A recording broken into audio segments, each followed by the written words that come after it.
अस्सलामु अलैकुम। Welcome to the listeners of haunted centre. आइए सुनते हैं एक सच्ची और खौफनाक कहानी। हम चीचा वतनी से काफ़ी दूर एक छोटे से गांव में रहते थे। दादा जान अपने बच्चों को आला तालीम दिलवाना चाहते थे। उन्होंने गांव छोड़ा और शहर आ गए। शहर आके उन्होंने अपना घर खरीद लिया। जो घर दादा जान ने खरीदा, इस पर थोड़ा काम होने वाला था, क्योंकि ये घर काफ़ी अरसे से खाली पड़ा था। दादा ने इसकी मुरम्मत करवाई और यहाँ शिफ्ट हो गए। ये घर पुरानी तर्ज का बना हुआ था। तकरीबन 50 साल बाद भी इसकी खूबसूरती कायम थी। इसके साथ एक दूसरा घर भी बराए फरोख्त था। वो घर जिन मालकान का था वो इस घर में आए, लेकिन वो चंद दिन बाद ही वहाँ से छोड़ के चले गए, क्योंकि इनका जवान बेटा वहाँ फोत हो गया था, तो वो दिल बर्दाश्ता होकर चले गए। ये मकान खाली पड़ा था तो लोग इससे खौफ खाने लगे। गांव में दादा की कुछ ज़मीनें थीं जो कि उन्होंने बेच दी, और दादा को ख्याल आया कि बराबर में घर पड़ा है, क्यों ना मैं इसको ख़रीद लूं। उन्होंने सोचा ये दूसरा मकान खूबसूरत और मजबूत बना हुआ है, अगर हम लोग इसकी बीच की दीवार गिरा देंगे तो हमारी रिहाइश और कुशादा हो जाएगी, बाद में बच्चों के काम आएगी। ये दूसरा घर दादा ने ख़रीद लिया और मेरे वालिद, जो कि दादा के सबसे बड़े बेटे थे, इनकी शादी की और मेरे अम्मी अब्बू को इसमें शिफ्ट कर दिया। पहले दिन से ही मेरी अम्मी का वहाँ दिल घबराना शुरू हो गया था, तो उन्होंने मासी बशीरा को हमारे घर रहने के लिए बुला लिया, जो कि मेरे नानी के यहाँ रहती थी और लावारिस खातून थी। मासी हमारे घर रहने आ गई। हमारे घर की पिछली जगह काफ़ी खाली पड़ी हुई थी और वहाँ पर पीपल और बेरी के दरख्त लगे हुए थे। मैं छोटा सा था तो मासी मुझे खिलाने इन दरख्तों के नीचे ले जाती और ख़ुद वहाँ आंखें बंद करके आराम करती और मैं खेलता रहता। आम तौर पर मेरी उम्र के बच्चों को बातें याद नहीं रहती, लेकिन उस वक्त की बातें अच्छी तरह मेरे जहन में आज भी महफूज हैं। इन दरख्तों के नीचे मेरी उम्र के और भी बहुत से बच्चे खेलते नज़र आते। वो गोरे चिट्टे और गोल मटोल से होते और मैं इनके साथ खेलता रहता। मासी की शायद आंख लग जाती और मैं खेल में मगन हो जाता। जब वालिदा की आवाज़ आती कि मासी वकार को ले आओ, वालिदा की आवाज़ सुनकर मासी को होश आता और वो हड़बड़ाकर उठ बैठती, मुझे बाजू से पकड़कर उठाते घर चलने को कहती। लेकिन मैं वहाँ साथियों के साथ रहने की जिद करता तो मासी हैरान होकर कहती, बेटा आखिर तुम क्यों नहीं जा रहे हो? तो मैं बच्चों की तरफ इशारा करता, मगर मासी को कुछ भी नजर ना आता। वो मुझे ज़बरदस्ती अपने घर में ले आती। घर आकर मेरी वालिदा को कहती, देखो ये रोज़ खेल में ऐसा मस्त होता है कि जब मैं घर वापस आने का कहती हूँ तो रोना शुरू कर देता है, बस खेलने की जिद करता है। मैं ज़बरदस्ती लेकर आई हूँ। कहता है मुझे इन बच्चों के साथ खेलना है, मगर मुझे वहाँ कोई बच्चा नज़र नहीं आता। शुरू में वालिदा ने इन बातों पर तवज्जो नहीं दी। एक दिन खुद वहाँ मुझे लेने आई तो देखा कि मैं दरख्तों के नीचे ऐसे खेल में मगन हूँ जैसे कोई बच्चा मेरे साथ खेल रहा है। इस तरह मुझे वहाँ खेलता देखकर मेरी वालिदा को कुछ अजीब सा लगा। उन्होंने मुझे उठा लिया। मैंने वहाँ रोना शुरू कर दिया और मचलने लगा। इतने में मेरे साथ खेलने वाले बच्चे गायब हो गए। ये सब कुछ मेरी आंखें ही देख सकती थी, कोई और नहीं देख सकता था।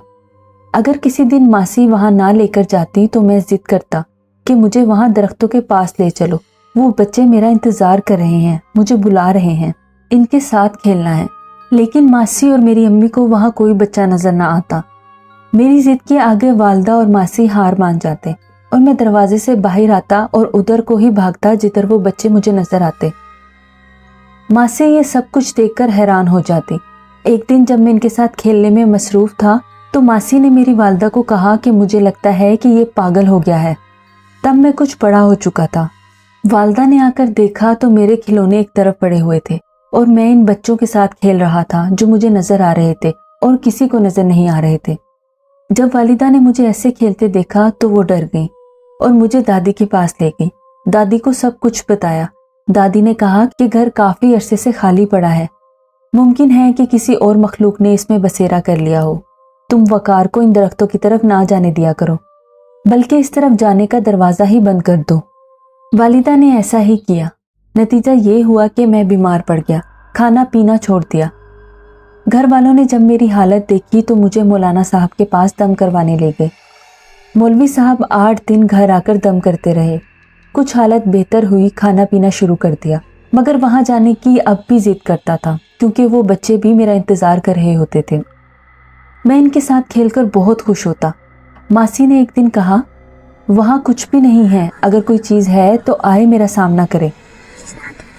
वालदा ने मासी को मना भी किया कि इस तरह ना कहें, लेकिन वो ना मानी, बल्कि और ज़्यादा जोश में आ गई। दरख्तों के पास जाकर कहने लगी, अगर मौजूद हो तो सामने आओ, क्यों नहीं आते? अरे ओ बुज़दिल। अभी अल्फाज अदा नहीं किए थे कि एकदम मासी ऊपर की तरफ उठी और फिर नीचे आ गिरी और साथ ही इनकी पिटाई शुरू हो गई। ये देखकर वालदा हैरान रह गई और कहने लगी, माफ़ कर दो इसे, इससे गलती हो गई है। लेकिन वो नादीदा कुव्वत शदीद गुस्से में थी।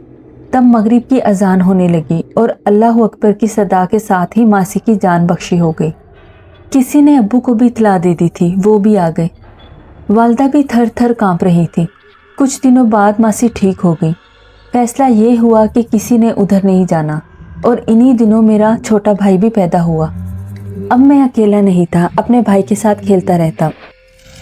एक दिन भाई चारपाई पर लेटा सो रहा था। मासी भी पास बैठी थी। वालिदा खाना बना रही थी।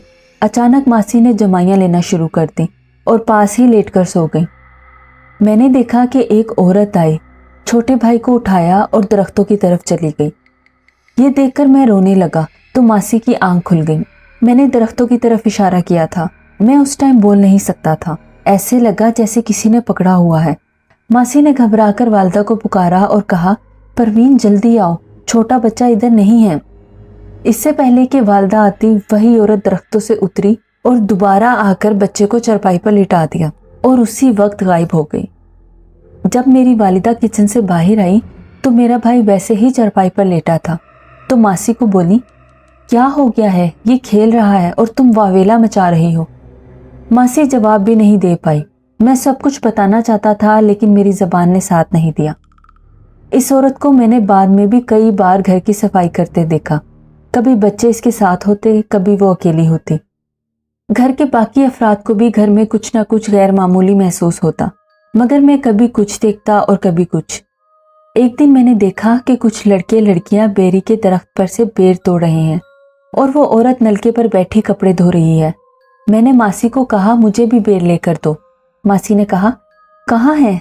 मैंने कहा, वो देखो लड़के लड़कियां बेर तोड़ रहे हैं। मासी ने कहा, मुझे ना तंग करो, इतनी सर्दी में बेर कहाँ होते हैं, चलो अंदर। मासी मुझे खींचते घर लेकर आ गई।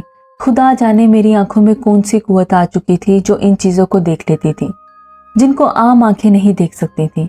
अब मुझे घर बैठे दूर की बातें भी साफ सुनाई देती थी। रात को मैं अपने बिस्तर पर लेटा होता और साथ वाले घर में होने वाली दादा दादी, चाचा चाची और इनके बच्चों के दरमियान होने वाली गुफ्तगू को मेरे कान बआसानी सुन रहे होते। सुबह जब मैं इनको बताता कि रात आप लोगों ने ये बातें की तो हैरत से मेरा मुंह तकते और कहते कि तुम्हें इन बातों का कैसे पता चला। मेरे घर वाले शदीद परेशान थे क्योंकि मेरी कई बातें सच साबित हो रही थी। दादी के इंतकाल के बाद घर में गैर मामूली वाक़यात ज़्यादा होने लगे। जुमेरात की रात बच्चे वहाँ चिरागा करते और तरह तरह के खाने तैयार होते। मैं जुमेरात की रात वहाँ जाता और वो मुझे खाना खिलाते। घर वाले खाने का पूछते तो मैं कहता कि नहीं, मैंने खाना खा लिया है। घर वाले कहते कि कहाँ से? तो मैं कहता वहाँ गया था, उन्होंने खिला दिया। मेरा बचपन था, मासूम उम्र थी, जो देखता जो सुनता सबको बता देता। घर वालों ने आलमों से पूछा, उन्होंने वालिद साहब को मशवरा दिया कि इस घर को छोड़ दो, कहीं और रह लो, लगता है घर भारी है, आपकी औलाद पर बुरा असर पड़ सकता है, कोई बड़ा नुकसान भी हो सकता है, इससे पहले आपको इस घर को छोड़ देना चाहिए। आखिर चचा और अब्बू ने दोनों घर बेच दिए और कहीं और शिफ्ट हो गए। जिस दिन इस घर में हमारा आखिरी दिन था, इस रात मैंने देखा कि कुछ लोग सहन में झाड़ू दे रहे हैं और औरतें भी इनकी मदद कर रही हैं। मेरे साथ खेलने वाले बच्चों के हाथों में दिए हैं जिनकी रोशनी से पूरा घर रोशन था। वो मेरी तरफ अफसुर्दा निगाहों से देख रहे थे। अब मैं 9 साल का हो चुका था, काफ़ी शऊर आ चुका था। दूसरे दिन सुबह हमने वो घर छोड़ दिया और हम नए घर में चले गए। नए घर में वो सब चीज़ें नहीं थीं जो पुराने घर में देखी थी। वो सब कुछ बचपन की बातें अब माजी का हिस्सा बन चुकी थी और पुराने घर में ही रह चुकी थी। नए घर में आते ही गरीबों में हमने खैरात तकसीम की, घर का सदका दिया गया। 40 दिन तक कुरान की तिलावत करवाई गई ताकि पुराने घर वाली गैर मरई ताकत अगर थी तो यहाँ हमारा पीछा ना करें। ये नया घर हम सबको रास आ गया था, मुबारक साबित हुआ था, किसी वहम और वसवसे ने भी नहीं घेरा। घर वाले पुरसकून और मुतमईन थे, मगर मैं आज भी सोचता हूँ कि बचपन में पुराने घर के अंदर जागती आंखों से जो देखता था वो सब कुछ क्या था। आज मैं भुलाना चाहूँ भी तो इन मनाजिर को नहीं भुला सकता। ऐसी ही दिलचस्प और खौफनाक कहानियाँ सुनने के लिए हॉन्टेड सेंटर को सब्सक्राइब करें। अगर आपको हमारी वीडियोस पसंद आ रही हैं तो लाइक करना मत भूलें।